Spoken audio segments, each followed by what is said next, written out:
Kościół bez Ducha Świętego zostanie niestety pokonany przez piekło. Kościół bez Ducha Świętego nie wywrze żadnego wpływu i nie przyniesie żadnej zmiany. Musimy skonfrontować się ze stanem faktycznym. Czy w moim życiu płonie ogień? Czy w moim życiu jest świeże poruszenie Ducha Świętego? Bo nic nie zrobimy bez Ducha Świętego.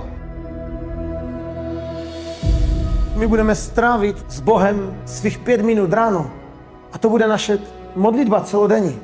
Jaký myslíš, že bude power, jaká myslíš, že bude moc v tvých slovech, které ty budeš vyprávět tomu člověku, který potřebuje záchranu? My jako český národ trošku pyšní na to, že máme moravské bratry, že máme Jana Husa prostě v minulosti. Jo, máme skvělé dědictví Boží.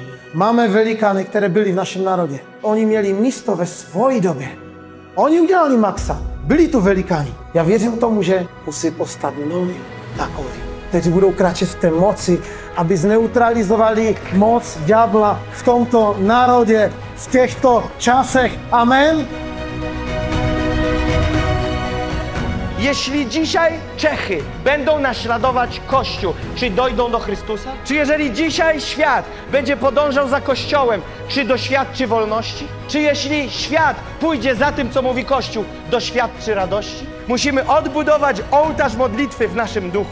Ołtarz modlitwy i uwielbienia. Musimy zacząć być zaprzyjaźnieni z Bożą obecnością. Boża obecność nie może być czymś raz na rok. Boża obecność musi wrócić do naszego życia.